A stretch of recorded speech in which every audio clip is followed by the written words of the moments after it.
Dari Mujahid Studio Balo, Lakaran Kehidupan, bersama hos anda yang berhormat Andan Surah Rabu.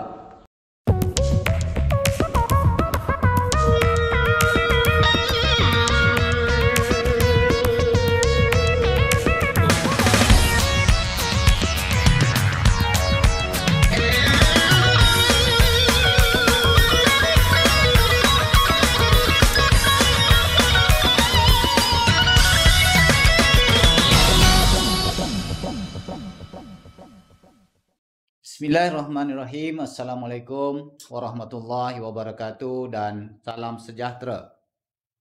Para penonton yang dirahmati Allah sekalian, bertemu kita sekali lagi pada siri kali ini dalam rancangan Lakaran Kehidupan yang disiarkan melalui TV Makmur. Dan seperti mana biasa, rancangan Lakaran Kehidupan ini adalah sebuah rancangan yang kita tampilkan untuk tontonan semua para penonton. Di samping kita dapat bersama-sama dengan tetamu-tetamu dari pelbagai latar belakang bagi kita mendengar dan juga mempelajari pengalaman dan juga dapat mengutip beberapa panduan serta semangat daripada tetamu yang kita undang. Para penonton yang dirahmati Allah sekalian, kita sentiasa melihat rama-rama di dalam kehidupan seharian kita. Dan rama-rama itu menarik perhatian kita kerana warnanya yang sangat cantik dan menarik. Tapi sedarkah kita bahawa untuk muncul seperti seekor rama-rama yang cantik dan menarik, rama-rama terpaksa berjuang di dalam kehidupannya supaya dapat mempelajari proses kematangan sehingga mengeluarkan warna yang cantik. Dan risiko yang dihadapi oleh seekor rama-rama semasa ingin keluar daripada kepompongnya adalah sangat besar dan tinggi. Dan kejayaan mereka, rama-rama ini, untuk keluar daripada kepompong sehingga mampu menghasilkan warna yang cantik adalah merupakan satu kejayaan yang sangat besar. Artinya kepada seekor rama-rama. Begitu juga kita di dalam kehidupan. Untuk nak mencapai kejayaan dan kita dilihat sebagai orang yang berjaya serta berjaya menarik perhatian orang ramai, kita terpaksa berjuang meneruskan kehidupan ini. Oleh itu, untuk kita menelusuri pengalaman dan juga kehidupan seseorang di dalam ahli masyarakat, minggu ini kita tampilkan. Kali ini pada siri-siri yang lepas kita membawa tetamu kita merupakan lelaki. Kali ini kita bawakan untuk tontonan semua seorang wanita yang perlu kita sama-sama menelusuri pengalaman kehidupan beliau sehingga berada pada tahap ini pada hari ini. Maka saya mengundang ke studio.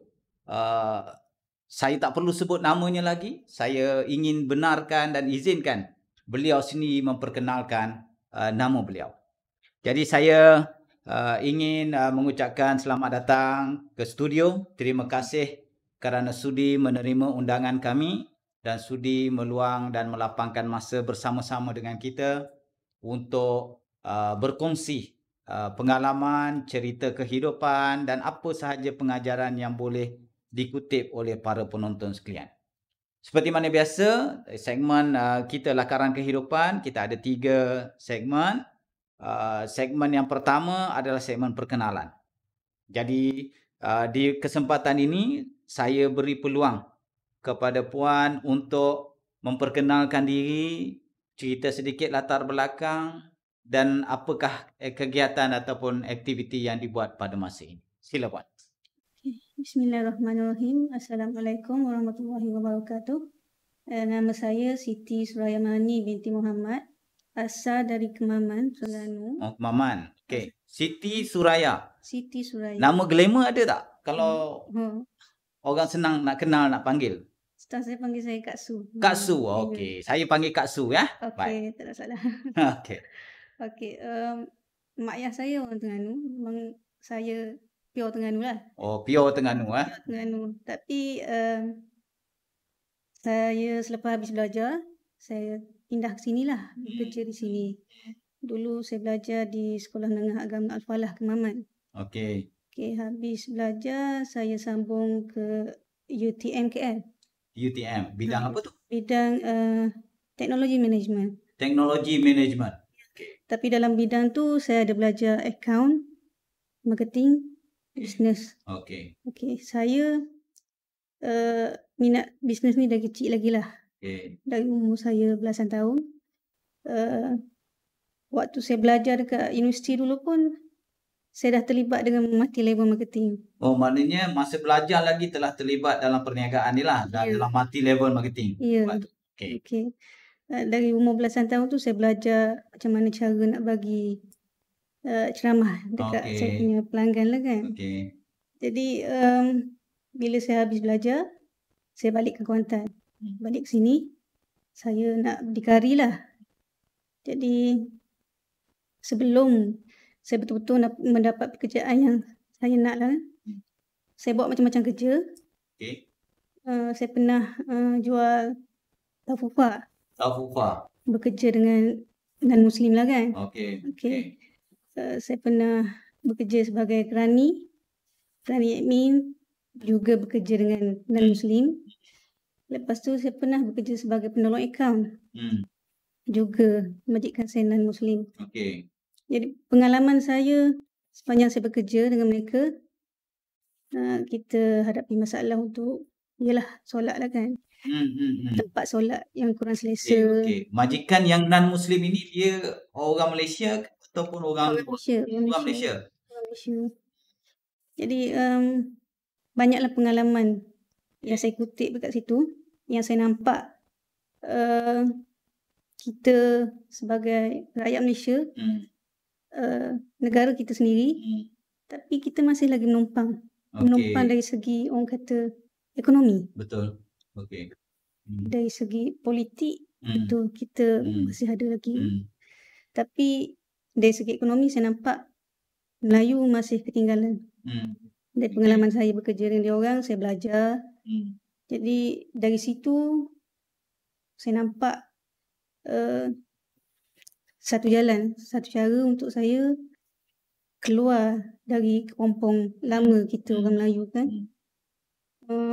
Walaupun waktu tu kita bekerja dengan orang, kita rasa selesa makan gaji. Tapi bagi saya, sebab minat saya dalam bidang bisnes dan semangat saya tu untuk orang kata buktikan pada kaum lain, kaum Melayu pun boleh buat bisnes. Okey. Jadi saya bekerja sekejap dalam perkhidmat awam selepas jadi penolong akaun. Jadi dari situ saya kutip pengalaman. Waktu saya bekerja penolong akaun, saya bekerja dalam bidang syarikat tu syarikat perumahan. Syarikat perumahan.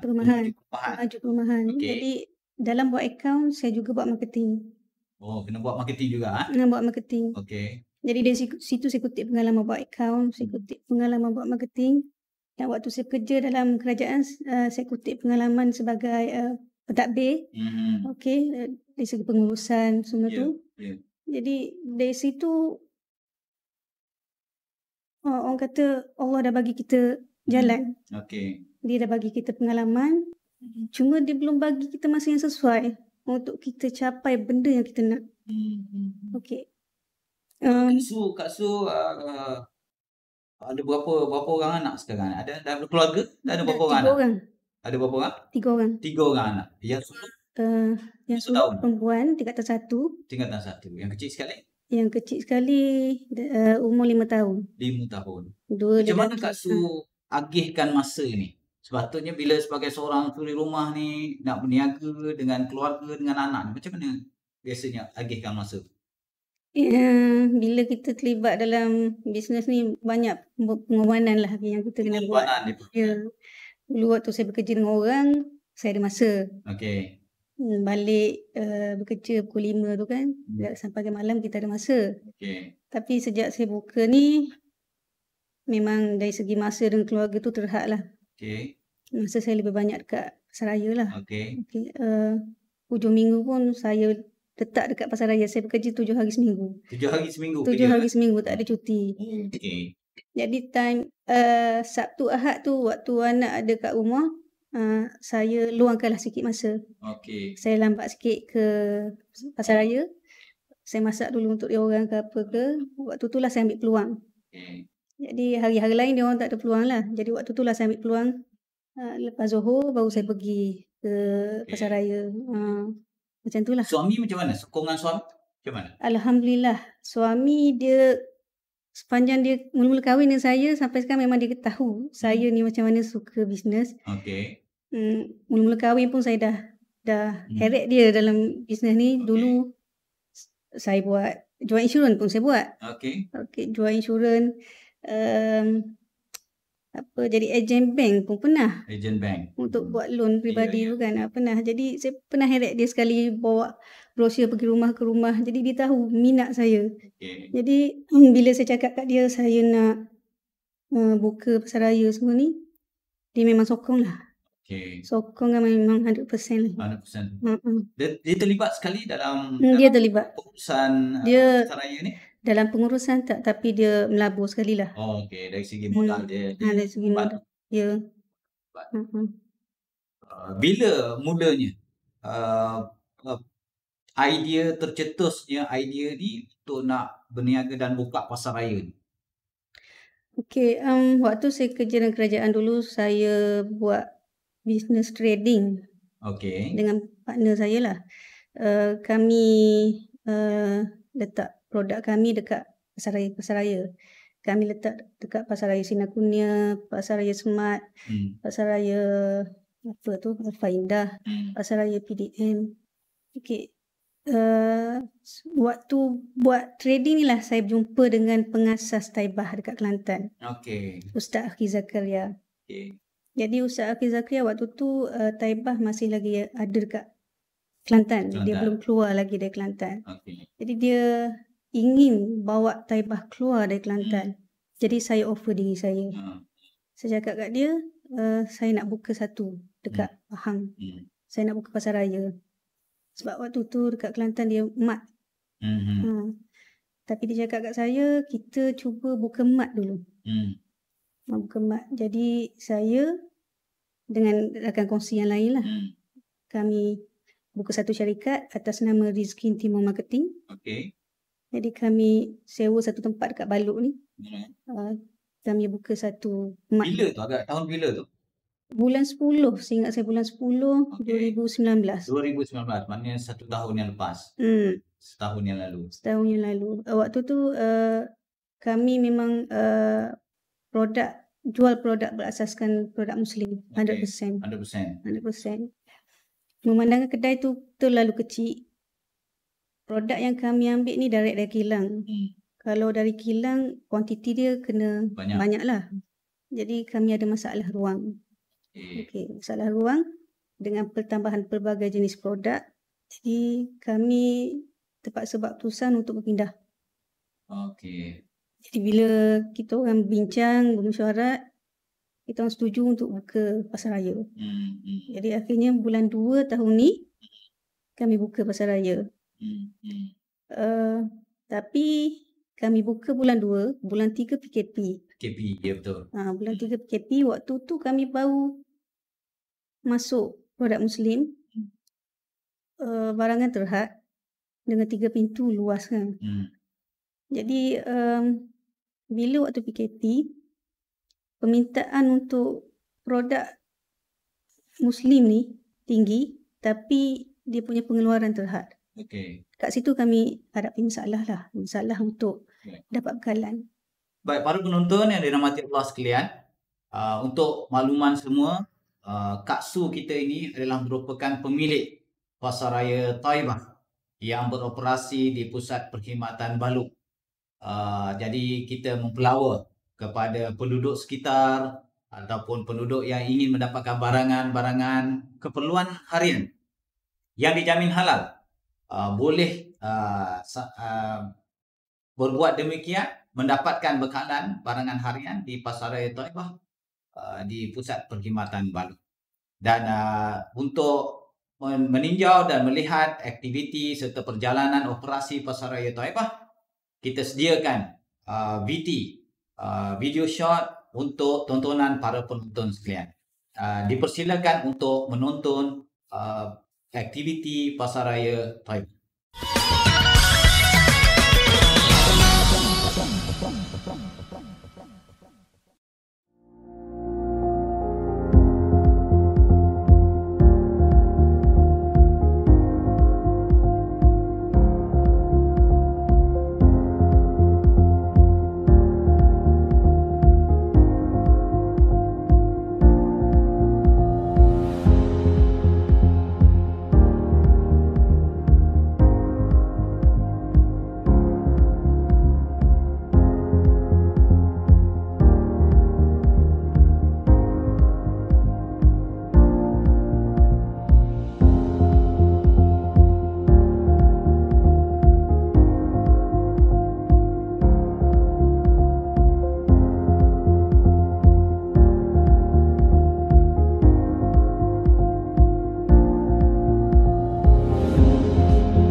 Bertemu kembali para penonton dalam rancangan Lakaran Kehidupan yang disiarkan melalui TV Makmur, dan pada minggu ini kita menjemput ke studio seorang usahawan wanita yang dikenali sebagai Kak Su, pemilik Pasaraya Thaibah yang beroperasi di Pusat Perkhidmatan Balut. Sekali lagi terima kasih Kak Su kerana sudi bersama dengan kita lagi. Kita telah berkenalan di peringkat awal tadi dengan Kak Su, telah ceritakan pengalaman bagaimana memulakan perniagaan pasaraya ini. Dan kita tahu pasaraya ini banyak persaingan, terutama sekali bagi orang Melayu, orang Islam. Bila nak mulakan pasaraya, cabaran dia kepada pembekal dan sebagainya. Boleh Kak Su berkongsi apakah cabaran yang dihadapi oleh Kak Su daripada mula sampai sekarang? Dan bagaimana mengatasi cabaran-cabaran tersebut, dan apa harapan Kak Su terhadap Pasaraya Thaibah ini?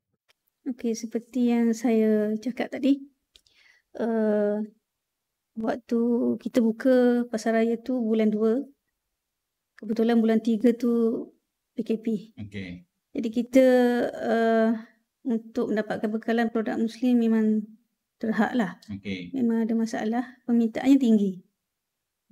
Permintaan tinggi. Jadi untuk tidak menghampakan permintaan pelanggan, saya terpaksa selalu call pembekal, tanya bila barang boleh ada. Masalahnya dia orang kata kilang tak boleh proses. Kilang ada yang kena tutup terus waktu tu kan. Okey, barang-barang IKS. IKS lagi lah, memang dia orang tak boleh beroperasi.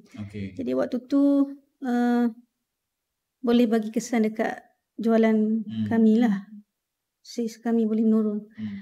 Untuk mengelak semua tu berlaku, kami terpaksalah ambil barang halal JAKIM. Masukkan barang halal JAKIM. Yang saya peliknya, barang halal JAKIM mudah pula nak dapat. Mudah dapat. Okey. Jadi bila customer, pelanggan dia minta barang-barang produk Muslim, saya cakap kita ada masalah. Masalah terhad, jadi boleh tak kita tukar pada halal JAKIM. Jadi nak tak nak dia orang terpaksa terima lah sebab susah. Bermula dari situ kita perbagaikan produk kita. Kita buat inovasi lah sikit. Kita buat inovasi, kita perbagaikan produk. Kita masukkan barang-barang halal JAKIM lah. Macam Milo ke, yang memang dari dulu lagi kan. Orang kita suka minum Milo. Satu lagi, cabaran saya nak, orang kata nak tarik pelanggan kita yang majoritinya penduduk Balut ni Muslim Melayu lah. Saya nampak pasaraya non-Muslim yang lain. Saya tengok ramai customernya adalah orang kita. Jadi saya, macam mana diorang boleh tertarik dengan pasaraya non-Muslim, sedangkan kita pasaraya Muslim ada. Mungkin kita ada kelemahan kita. Saya ada juga bertanya dekat pelanggan, apa kelemahan kami. Dia orang cakap pelbagaikan produk. Jadi kami pelbagaikan produk. Jadi kami tanya apa lagi kelemahan kami. Dia orang kata ada yang customer, pelanggan kata okey dah cukup bagi dia orang. Tapi saya tengok masih lagi kita tak mampu nak tandingi pasaraya non-Muslim. Itu masalah utamalah, cabaran utama yang. Macam mana dengan sudut promosi Pasaraya Thaibah ini? Promosi kita melalui Facebook ada. Kita buat promosi. Media sosial lah ni. Menggunakan media sosial. Ya, media sosial. Promosi kita terhad lah. Sebenarnya terhad. Kita melalui WhatsApp pun kita ada buat. Kita ada buat grup untuk customer Thaibah. Mana-mana yang ada, kita ada buat cabutan bertuah. Setiap bulan buat cabutan bertuah. Dari nama-nama tu kita masukkan dalam grup. Tapi ada lagi lah yang belum selesai. Dari situ kita bagi tahu apa-apa hebahan yang kita buat pada pelanggan kita lah, pelanggan tetap kita. Itu salah satu cara lah. Kita pun ada buat Shopee. Kita buat iklankan produk-produk yang orang kata botol plastik ke apa ke semua tu kan, yang bukan makanan Shopee? melalui Shopee. Okey. Alhamdulillah dapat sambutan lah melalui Okey. Shopee tu. Setakat ni itu sajalah cara promosi kita. Dari segi harga macam mana Kak Su? Jika dibandingkan Pasaraya Thaibah dengan pasaraya yang lain, adakah harga dia bersama dengan pasaraya lain atau lebih tinggi atau lebih rendah? Okey, untuk produk-produk Muslim, harga dia memang agak tinggi sikit berbanding produk-produk non-Muslim, halal jakim lah. Kenapa agak-agaknya? Mungkin faktor, pengeluaran lah dari kilang tu sendiri. Okey. Sebab kalau pasaran untuk produk Muslim ni terhad, Okey. biasanya pasaraya Muslim je yang akan menerima produk Muslim. Kebiasaannya dari pengalaman saya trading barang, produk Muslim ni susah nak masuk ke pasaraya non-Muslim. Jadi dari situ kemungkinan besar dari segi market tak meluas. Jadi dari segi pengeluaran dekat kilang tu, bila pengeluarannya sedikit, kos dia terlalu tinggi. Lah. Maknanya dari segi economy of scale dia, skill ekonomi dia kecil, dia kos dia lebih tinggi lah, jadi barang dia mahal. Bila Kak Su sebut pasal produk Muslim ni, kita merujuk kepada IKS ataupun pengeluar kecil sederhana orang Islam yang produk makanan ataupun produk-produk yang halal dan juga berteraskan kepada Islamik itu sendiri. Itu maksudnya kan. Dari sudut kos untuk nak menghasilkan produk itu lebih tinggi menyebabkan harga dia mahal.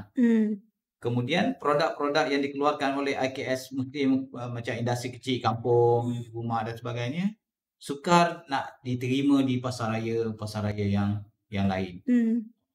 Jadi apa harapan sebenarnya? Harapan, kita majoriti dekat Malaysia ni Muslim. Okey.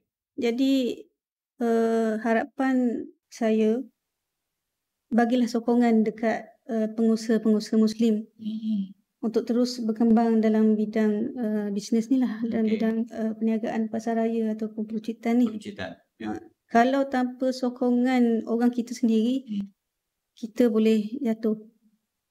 Dengan sokongan mereka kita boleh naik. Kenapa mereka boleh membeli di pasaraya non-Muslim? Itu maknanya mereka, orang kata secara tak sengaja mereka sokong sebenarnya.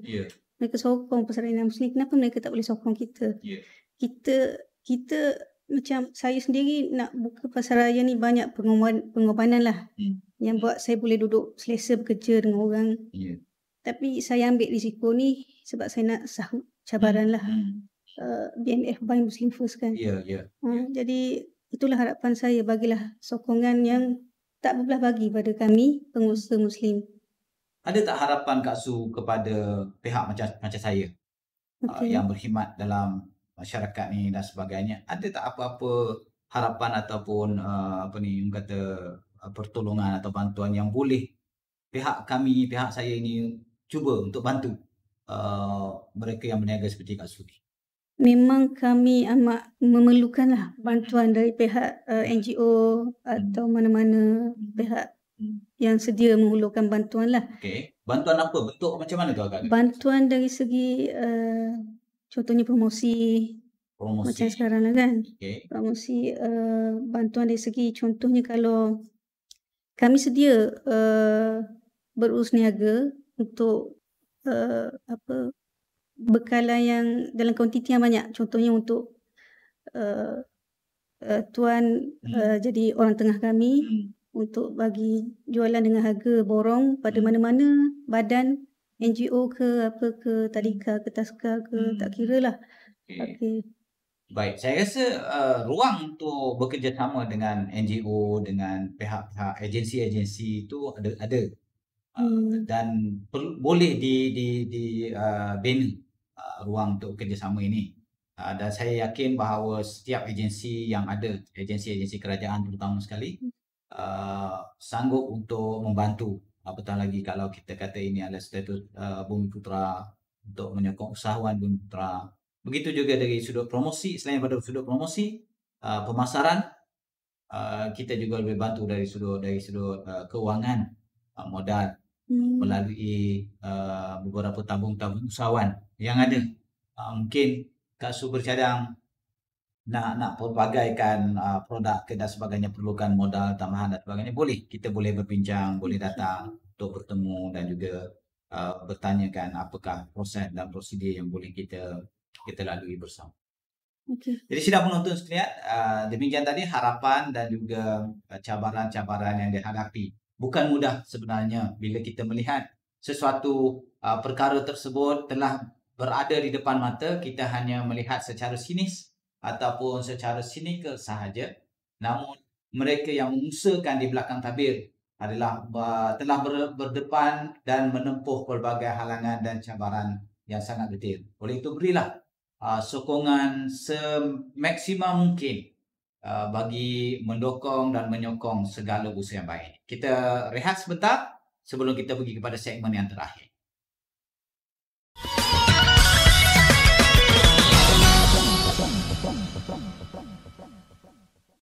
TV Makmur. tvmakmur.com, sebuah saluran TV atas talian yang dijayakan oleh sekumpulan sukarelawan yang komited.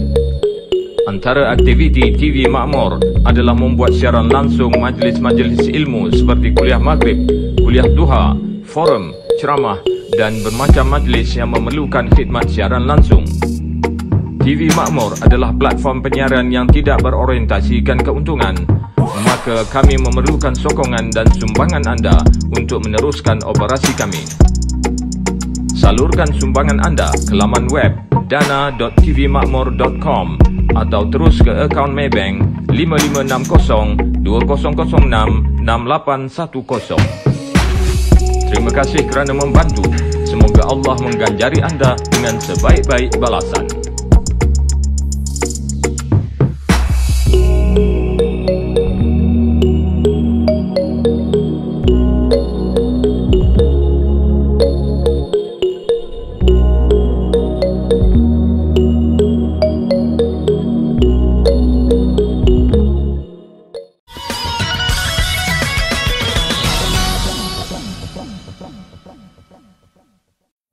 Terima kasih kerana saudara penonton masih lagi setia bersama TV Makmur di dalam rancangan Lakaran Kehidupan.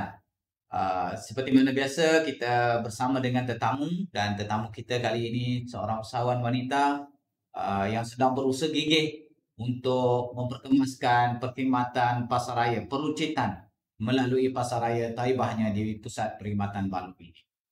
Di segmen yang terakhir ini, Kak Su, saya ingin bertanya sedikit, apakah perancangan masa depan Pasaraya Taibah ini, Kak Su sendiri dan juga Pasaraya Taibah untuk nak meneruskan perancangan daripada awal Pasaraya Taibah? Saya dan rakan-rakan, terutamanya pengasas Taibah sendiri, Ustaz Akhil Zakaria, memang merancang untuk buka lebih banyak lagi cawangan Taibah dekat seluruh Malaysia ni lah.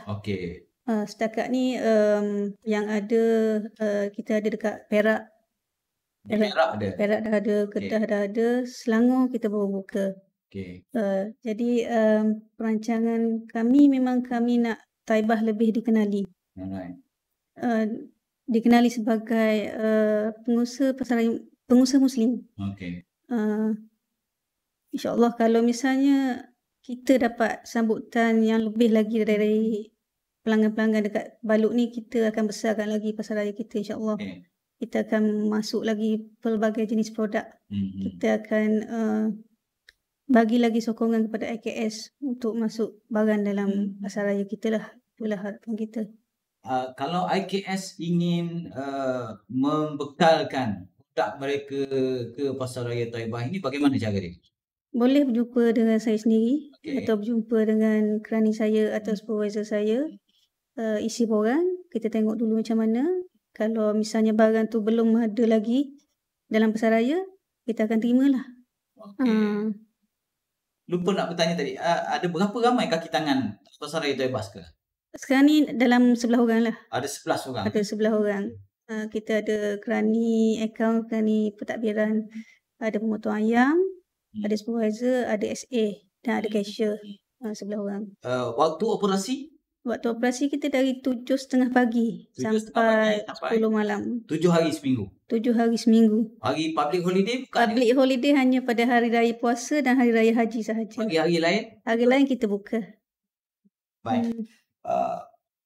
Sebagai terakhir, saya bagi peluang kepada Kak Su untuk tanya saya apa saja persoalan, apa saja yang ingin tahu, peribadi personal pun boleh, tanya pasal apa, pasal apa ni, politik pun boleh, pasal apa saja yang rasa terbuku di kepala untuk bertanya. Silakan. Okey, saya ada 2 soalan. Okey, soalan yang pertama yang Tuan cakap tadi pasal bantuan kewangan kan? Okey. Boleh saya tahu macam mana cara untuk dapatkan bantuan kewangan tu? Sebab saya memang tak tahu cara. Okey. Sebenarnya dia banyak disediakan bantuan dan insentif kepada usahawan. Sama ada usahawan kecil dan sederhana, malahan usahawan besar pun ada. Kita ada tabung pembangunan usahawan melalui Tekun. Okey, Tekun. Boleh daftar kepada Tekun. Dia ada online dia. Sekarang dia banyak pakai online. Boleh tengok Tekun, boleh mohon dari segi bantuan kewangan. Kita ada SME Corp. SME Corp untuk small medium enterprise ni. Untuk ini dia ada juga beri bantuan dalam bentuk peruncitan untuk sektor peruncitan. Selain daripada itu, sektor peruncitan ini juga ada bank-bank komersial yang lain pun banyak untuk bantuan ini. Jadi boleh agensi MARA juga boleh ada segmen untuk peruncitan yang kita boleh. Ada satu lagi yang agensi yang boleh membantu kita untuk pemasaran. Selain daripada SME Corp boleh pemasaran, kita ada satu yang dipanggil sebagai pembangunan usahawan Bumi Putra, PUNB ini. Dia boleh bagi kita sedikit skop yang lebih besar bagaimana untuk nak mendapatkan bekalan dan juga pemasaran yang lebih besar. Itu boleh. Maknanya Kak Su boleh layari banyak sekarang ni, semua pakai online, boleh layari website setiap bila type saja pasal tabung usahawan, dia akan banyak. Tabung usahawan. Cuma kalau dalam keadaan sekarang ini memang ramai yang memohon, mungkin ambil masa sikit dan sebagainya, itu memang proses biasalah. Dan ada beberapa perkara yang perlu dipenuhi. Okey, soalan kedua. Soalan kedua saya sebagai pelanggan tetap Taibah lah kan.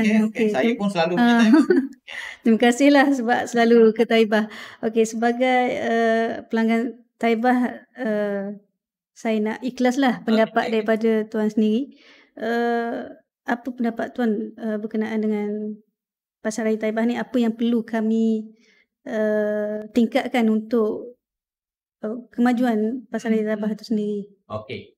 Secara jujurnya, bila saya pergi ke mana-mana, saya ni tak kisah sangat pasaraya mana-mana sebenarnya, tapi saya pergi ke Taibah ini sebab macam kata dah sahut seruan bahawa kita kena bantu orang Muslim dan sebagainya. Kita pergi, selalunya keutamaan saya adalah untuk barang-barangan yang biasa kegunaan harian. Susu, saya selalu beli ni, susunya lah, cari kopi, cari sabun dan sebagainya, kegunaan harian. Yang itu memang mudah untuk kita dapat di Pasaraya Taibah. Itu memang tidak dapat dinafikan.